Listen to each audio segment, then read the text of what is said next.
All right. Well, welcome everybody. Seems like this has been just an amazing day of education. I'm always so thankful to be here and spend a little bit of time with you. Today we're going to chat for about 45 minutes about reducing risk in the treatment room and the things that you need to consider as a student or as a recent grad. So like she said, my name is Tracy Donley, and I am the Executive Director of Associated Skincare Professionals. And today I'm going to share some real life stories of injuries to clients from our own files and also some pulled from the headlines. We're going to go ahead and also discuss the 3 types of liability insurance that you need in the beauty industry to be truly protected. What's more important than protecting your career, right? We're also going to cover steps to take if a client is injured. And then of course, we're gonna also talk about the top 10 ways to reduce risk in the treatment room, reduce risk to your clients. And during this section of my presentation, labeled Liability 101, I'll discuss also the differences between liability insurance, because guess what, guys? Not all insurance is created equal. So, all right, what do you guys think is the riskiest treatment that we see, the most claims that we're seeing come through? I can hear you guys typing in your answers or screaming at the screen right now. If you guessed that it is waxing, you are correct. So we see about 250 claims in total a month. We're working on 250 claims a month in our offices. Right now, 28% of our claims are hair removal, so typically from waxing. Now we have seen chemical peels popping up in the charts a little bit more, just normal facials, but also I think what's interesting, and I think we'll kind of keep seeing this going up, is eyelash extensions in tinting and lifting accidents. It'll be interesting too, since dermaplaning is now so much more widely being used in the treatment room as an exfoliation technique, especially with California. I am curious to see if that starts to tick up too. So we'll see. All right, so story time. I want to caution you that these scenarios may be upsetting to some people. So if you feel sensitive about some of the subject matter that we're going to talk about in some of these stories, turn the volume down. All right, so this first one is called A Tale of Caution. Now, many times the client is really injured, and we see legitimate claims all the time, but we do live in a very litigious society, and sometimes unethical clients can get too happy. So even if you do everything right, this can still happen. And one of our members had a claim that came in that said that her client had tripped on a rug, on a carpeting in her treatment room. She had fallen as a result of that and broken her ankle. And she wanted our member to pay the medical bills. The insurance company, that's our insurance company that we partner with, went to the site of the accident to investigate. They could see no rips in the carpeting, no rugs or cords or anything that could have possibly caused that client to trip. They actually even interviewed the client. It turns out, this is shocking, but it turns out that the client had literally fallen off her own high heels the night before, and she hurt her ankle, and she wanted our member to actually pay for the medical bills. So of course, what do you think happened? That's right, the claim was denied, and our member was so thankful that she had our team on her side to kind of walk her through this event, because that could have been really scary. All right. So many professionals I speak with tell me all the time, my clients are my friend. You guys will feel this way and see this all the time. A lot of clients, you know, they're their friends, they're their family members, especially starting out, and they would never, ever sue me. she's been coming here for years, or he's been coming here for years. We're actually friends. And you're just assuming that nothing would ever go wrong. And let me tell you, things go wrong all the time. Things that are even out of your control. We're hopefully going to make it so that it's all in your control, or most of it, and talk to you about some of those things today. But trust me, if that client or friend ends up racking up $20,000 in medical bills, do you think she's just going to be like, don't worry about it, I got it? No, she's going to expect you to pay for it. And then what happens is it's you versus your friend. All right, so now we're going to talk about liability insurance and just insurance in general. You may already know that you need insurance, right? I mean, you have insurance for your car, you have health insurance or dental insurance, things like that. But did you know that there are several types of insurance out there as it relates to being a professional? And there's different types of policies for different types of risk. So now that I've mentioned a couple scenarios already, let's talk about these types of insurance. First, we're going to talk about liability insurance. What exactly is that? What does it do? Why is it important? Well, it's an insurance policy that protects you when you're being sued or being held legally liable for claims of negligence resulting from damage or an injury to a person or property. So simply put, you've been negligent in some way at work and it resulted in an injury to a client or damaged their property in some way. Okay. So there's three kinds. We're first going to talk about professional liability. What is this? Professional liability is a client has been injured during the service that you perform. So for instance, God forbid, a glass falling out of a mag lamp or cutting the orbital bone. Once it falls out, like those little screws can get loose and without even knowing that they're loose, it could fall out. That's actually happened. So we've had a claim come in where it cut their orbital bone right there. Or even too, this happens more often than we want to even think about, but a steamer spitting scalding water and burning the client. These are accidents, right? And so accidents happen. Now there's also product liability. Oops. Now, product liability, a client has actually suffered an allergic reaction caused from a product used on them or even recommended to them for at-home use. You would be held responsible for that. That is what product liability insurance is. Okay, let's do another story, right? So much insurance talk, but it's important.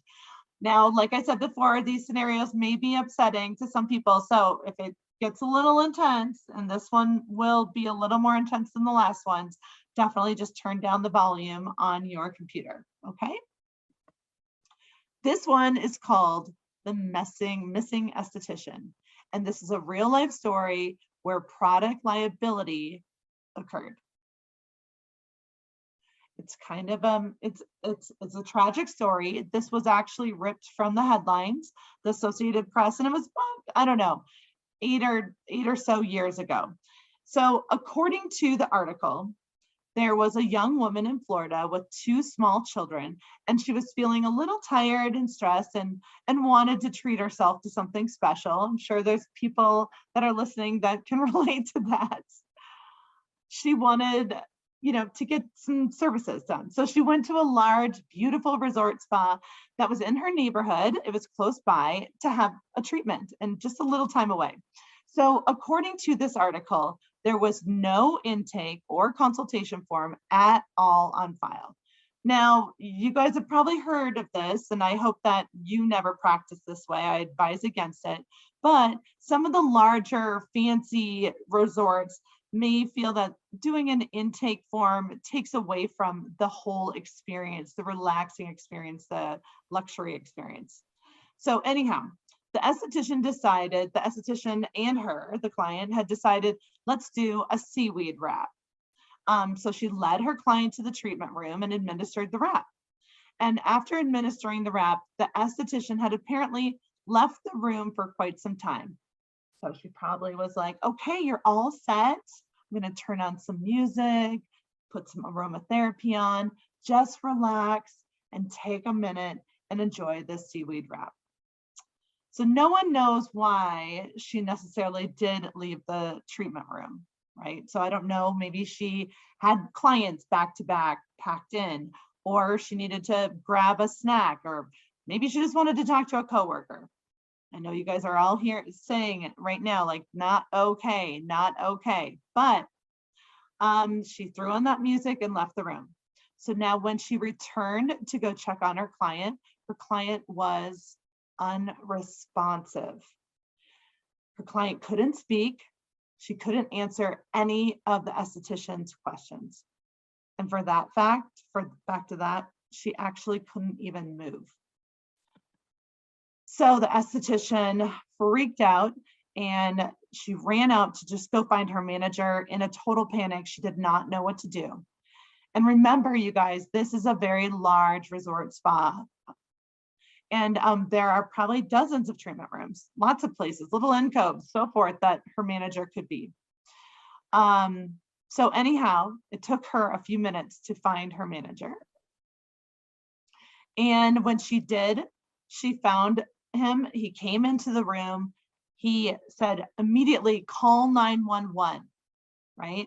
And they called 911, the EMTs arrived, and they loaded her into the ambulance and she never even made it to the hospital. So the story here is that accidents happen.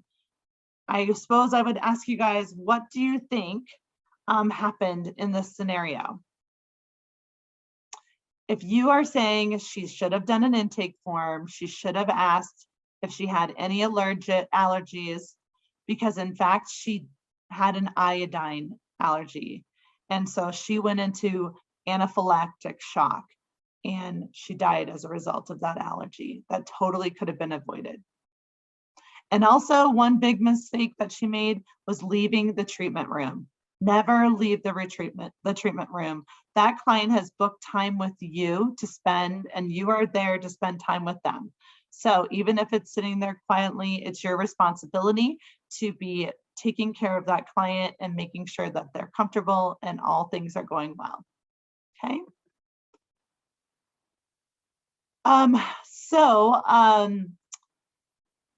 The hard part is that, can you just imagine, she had 2 young kids and just wanted some relaxation. The worst part about this whole ordeal is that, like I said, this all could have been prevented. So this is an example of product liability insurance. All right, that's 2 that we've discussed now. Let's talk a little bit about general liability. What does that mean? So general liability is a client has been injured during a slip and fall or due to a faulty equipment, including damage to a client's property. So an example of that, remember we already talked a little bit about the mag lamp falling and cutting the orbital bone, or we've heard about times where a table was loose, some screws were loose, and a client has gotten onto the table and the table collapsed. But this is an example of esthetician had traveled. So many more estheticians are doing in-home treatments, right? Had traveled to a client's home to perform a facial. The esthetician had gone in and set up the space as the client had requested. And after the facial was complete, she went to go pack up her supplies and noticed that the products that she had been using during the service had left permanent rings on a table, a wood table that was in the room. The table was ruined. And not to mention, this was no just regular table. This was an antique table. So guess how much the table cost, you guys? $10,000. So it was a very costly mistake. And I underline the word mistake. So thank goodness though she had insurance, because this Ascp insurance totally covered it. All right, hopefully you guys are having some fun, and I'm illustrating how important to you insurance is in protecting your career. And you can see how quickly that things can turn. And I don't know about you guys, but I don't even have $10,000 that I could afford to spend on an accident like that. So let's talk about another story. All right, how are we doing on time? Looking pretty good. This story might be upsetting too, but I tell you the more extreme stories so that you guys can really understand how important it is just to be covered, because accidents happen. All right, so turn down the volume if you don't want another kind of crazy story. This one is called It's Getting Hot in Here. This is going to really show you general liability as well. It will also go into play with professional liability insurance as well. Okay. So the esthetician that we're going to talk about is dual license as a massage therapist and an esthetician. And her client had come in for both a massage and a leg wax. Oops, doesn't want to advance. There we go. So during the massage, there was a massive lightning storm and the power was lost in the building. So and just as many treatment rooms, it didn't have any windows at all in there. So they were in total darkness. The esthetician asked the client if she could reschedule the leg wax, but the client said she had a date that evening. Oh, by the way, this is important. I can't believe I missed this part. But once it was pitch black in there, the client or the esthetician had lit a candle so that they could see. That was the quickest thing that she could grab and find. And the esthetician, doing the right thing, had said, let's reschedule this wax. But you guys know how it goes, right? You're always going to have that client or clients who beg and plead and say, please, please, please, please do this service or fit me in. This one's in specific said, I had a big date that night and I really want to have smooth, clean legs. So the esthetician said, okay, let's move forward. So they had a candle nearby on the table and she finished up that massage. Now, for this esthetician, it is routine for her to cleanse her hands with rubbing alcohol after a massage. So to get that massage oil off. So as she was rubbing the alcohol on her hands, she momentarily set the open bottle of alcohol on the bed next to the client. I can hear you guys groaning right now. The client didn't know it was there, and she moved slightly, just enough to spill the alcohol all over her décolleté and her draping. Our member jumped to get the bottle and accidentally knocked over the candle on the table. The fumes from the alcohol caught the flames from the candle, and suddenly the client was on fire. And you can imagine the panic that was going through both people's minds, right? It was total chaos, with our members trying to beat the flames out, and the client was screaming and trying to rip the flaming draping from her chest. But by the time they got all the things under control, the client had third-degree burns all over her chest. I know that that is a very dramatic story, but it really did happen. And it's sad and it's hard, and there's lots of feelings involved here. But when it all comes down to it, what do you think this cost to settle this case and take care of her client? Well, by the time that it was all over, it was $250,000. And this was a while ago, so I would probably think that it would be actually quite a bit more nowadays. So I would ask you guys, here's where we start to protect ourselves and we reduce risk in the treatment room. What should our members have done differently? Our member, I know you guys are smart, you know the answers to this. Our member should have insisted on waiting to wax her client until the power was back on. Number two, Don't use anything flammable around your client, such as rubbing alcohol, right?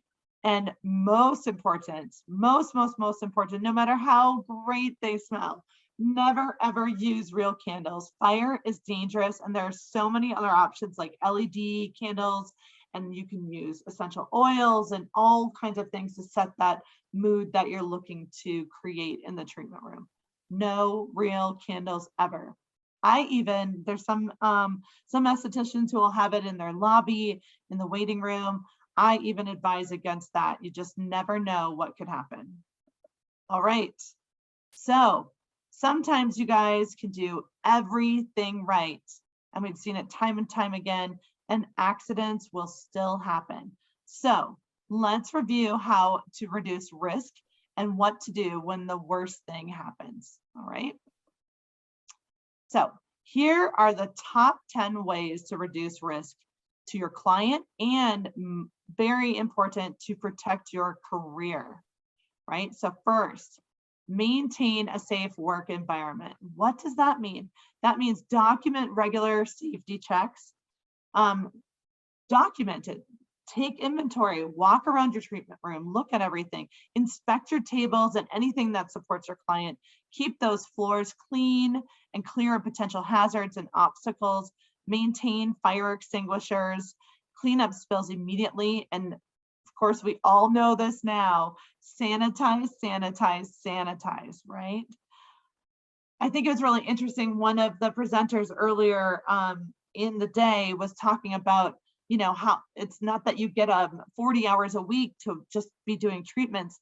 These things are just as important to do as doing treatments on your clients. This is what will protect your career. Okay. Next, routinely check your heat sources. What does that mean? That means unplug heat sources. Use battery operated candles. Are all your electric cords in good condition? Know how to use your fire extinguisher. All right.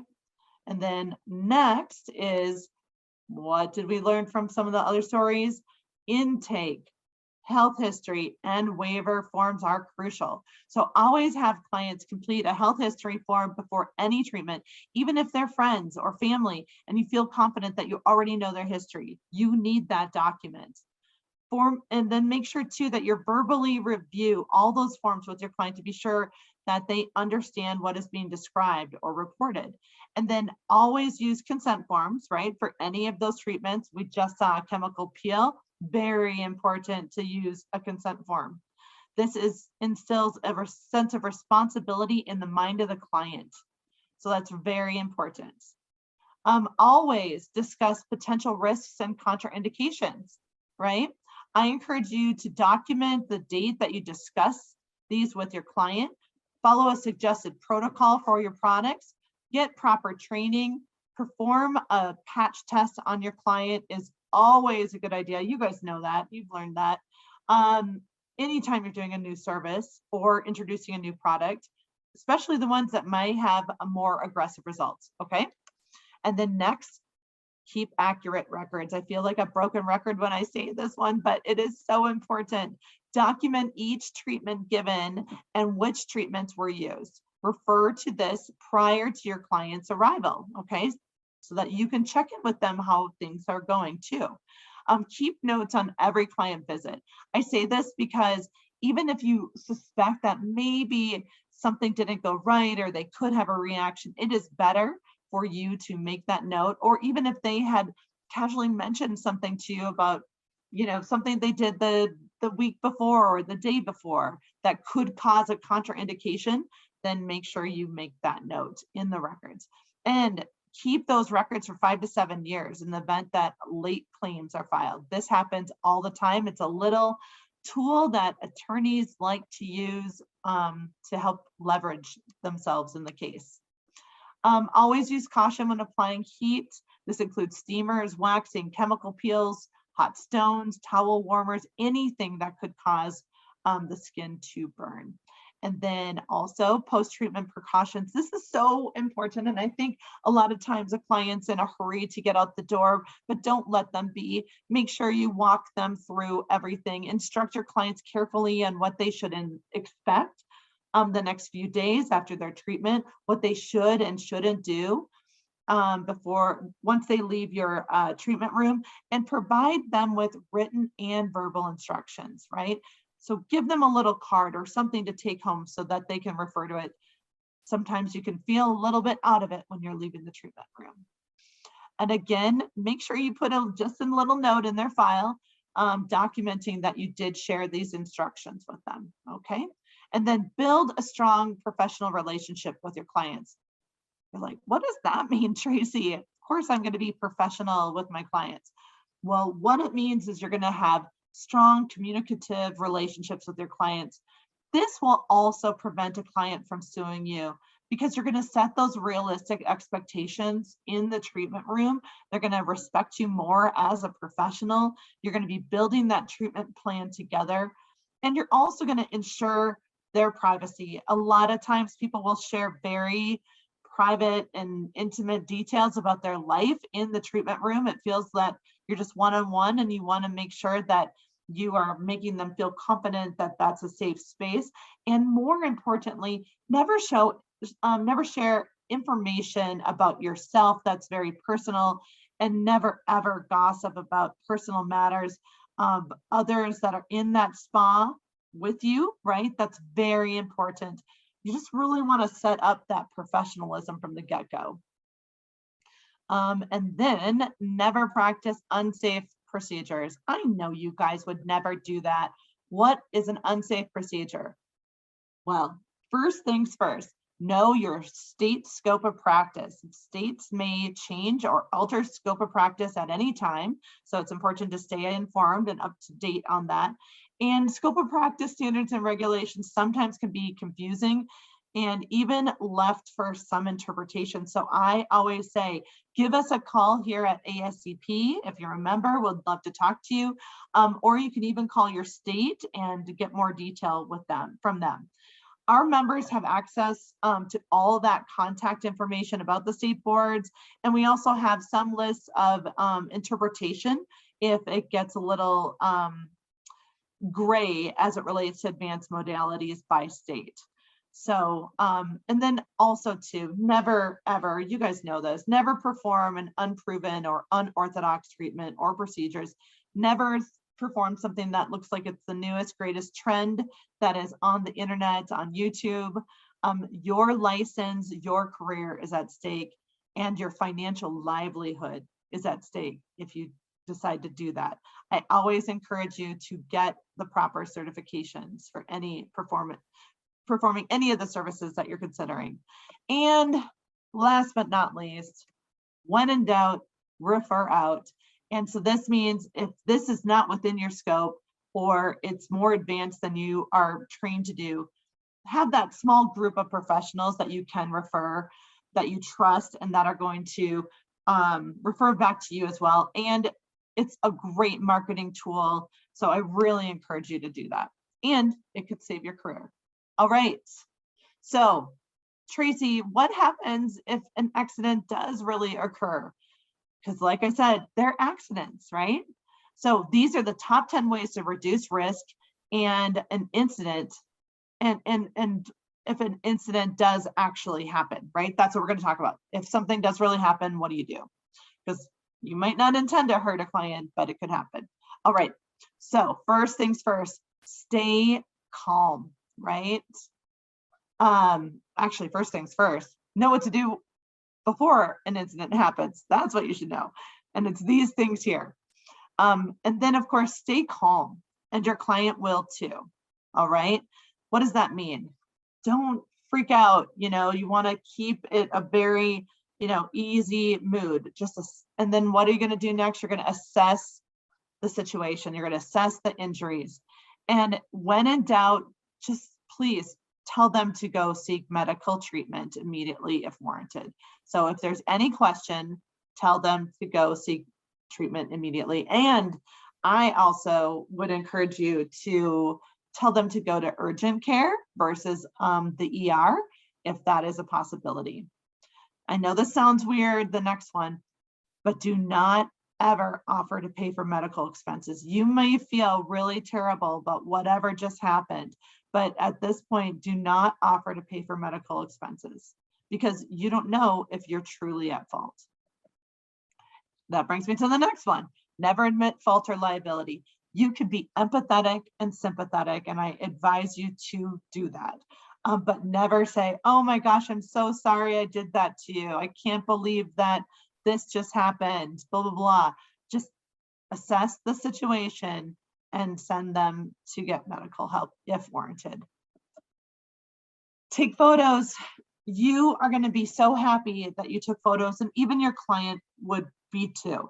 And you can simply just say, I just need to take a photo of this little area right here. I'm concerned about it, or take a photo if it's a trip and fall or something like that. Take a photo even after they've left of what the situation looks like, what the environment looks like, what could have caused it, or of the equipment. Take as many photos, more the better. And then while it is still fresh in your mind, make sure that you're documenting that incident in writing. Don't try to do it 2 days later, 4 days later, 5 months later. Just write down a few notes. It doesn't have to be fancy. Type it in your phone in the notes column, send it to yourself, or what have you. It could be on a scratch piece of paper and put it in a file. And then of course, contact your insurance company ASAP. Now, a lot of people will say, well, I don't know if it's going to be really bad or if it's going to result in a claim or anything. I don't want to contact them. You should, because we can help you on the front end. And if there's no, if you're not responsible for the action, for the accident, then it's not going to hurt you. Okay. And then number 9, follow up with your client unless directed not to by your insurance company. So again, you're showing empathy, sympathy. You want to make sure that they're okay. But again, you're not going to admit fault or liability. You're just going to care for them. Okay. And then this was a hard one sometimes, but never get angry or defensive. If that client is defensive and angry and hurt in front of you, sometimes our human reaction is to do that. But I would say just really try to keep that environment calm and collected. All right. So insurance 101, we are running a little behind. Not all insurance is created equal. For example, if there is a claims made insurance and occurrence form insurance, those are the 2 different kinds. So let me say that again, claims made and occurrence form. Let me give you an illustration of this. This is really important. It's my last story that I will make sure I tell you, but you need to understand the difference because it's a game changer. So let's say it's December 1st and you're seeing your client for the first time. She wants a chemical peel and she's you do your skin analysis and you're reviewing her consultation form. You're doing everything right. You agree to do the glycolic peel.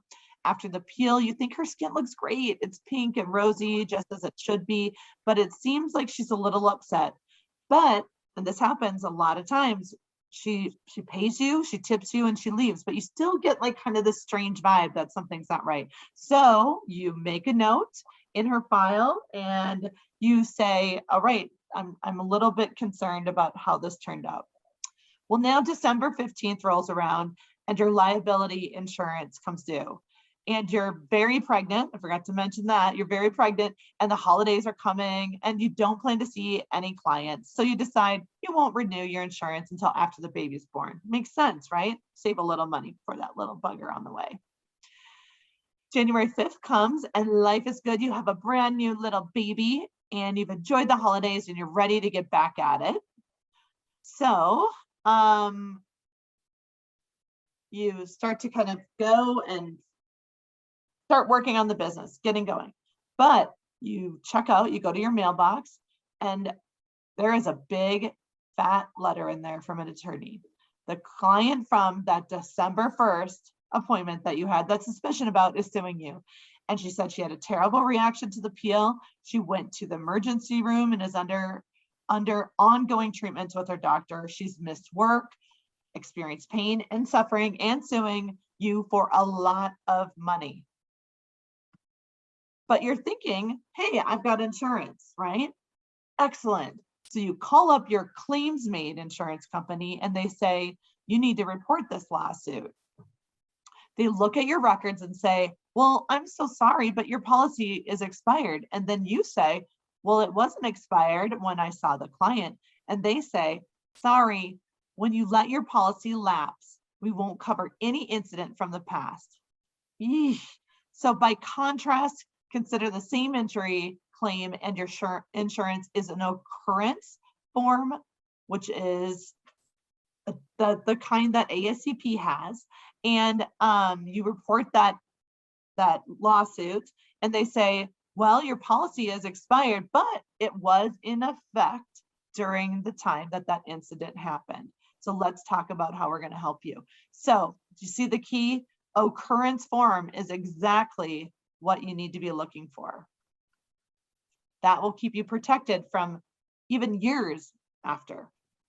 Okay, so now what's the difference? This is an easy one. There are two types of coverage. There's individual coverage and shared coverage. What does it mean?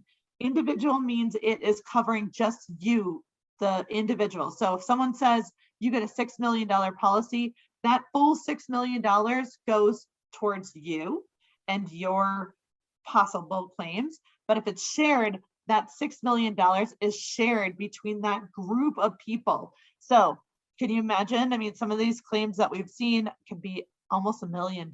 So if you were to have a claim, there might not be money left to cover you. All right, so let's go through really quick why people choose ASCP and why we'd love to have you be a member if you're not already. And you could be a student member or you could be a professional member. Because we do believe that protecting your career is number one. And then we believe it's all about setting you up to be the best professional that you can be with continuing education, like what Dermalogica is doing here. So our policy is professional liability insurance, product liability, general liability. It is an occurrence policy and it is individual coverage. That means it follows you no matter where you are. So you could be working at an employer and that will cover you. You could be doing some in-home services, or you could be working anywhere that your aesthetic license covers you, you're covered. Okay, ASCP member benefits. Just a little background, we've been around for 32 years. We started with ABMP, which was the massage side, and now ASCP since 2007. And we are the only association out there that is targeting your specific needs as an esthetician. So I don't know any other association that only targets the needs of estheticians. Usually it's beauty and wellness professionals as a whole. We talked about the coverage. Just gonna cruise through here if it'll let me click. All right, and please, you guys, ask any questions that you want while we're in here, because Maggie can answer anything that you need while we're going through this. I would mention to you that it is a $6 million policy. It does have $2 million per occurrence per type, and we cover attorney and court fees. So like you're not out of pocket if something were to happen at all. Okay, and trying to get here as fast as I can because I know we're tight on time. How else does ASCP support you? We support you with our magazine. Every member gets a subscription to ASCP Skin Deep magazine. It's award-winning, tons of information in there on new modalities and how to do client retention, ingredients, just everything you could possibly need. We also have partners that we extend discounts to you. So it could be in everything from Verizon, mobile phones, or it could be supplies used in the treatment room. It could be clothing, it could be lifestyle things, everything. I can guarantee you, you will save at least the amount that you pay for membership, if not so much more. We also support you with lots of different events. We do the ASCP Skincare Summit, where it's a virtual event. It's a full day of learning. We do lots of different topics from tech-based aesthetics to holistic aesthetics, ageless version. I mean, it just goes on. And the great news is you have access to all of these archived sessions. at any time, plus well over another 100 treatment and technique videos that you can find online. So for $259 a year, you get all of this. Plus, you also get our brand new, I don't see it in here, but it's called the ASCP Skin Pro. And let me tell you, especially for students and new graduates, if you remember, this is a web app that you log into from your phone, log into ASCP from your phone. It tells your phone how to install it. And then it is ingredients, skin conditions, contraindications, indications, everything you need to know in the palm of your hand in a quick lookup. So when you are doing that very important, client intake and health history, you've got everything you need right there in the palm of your hand. So that's also included with membership.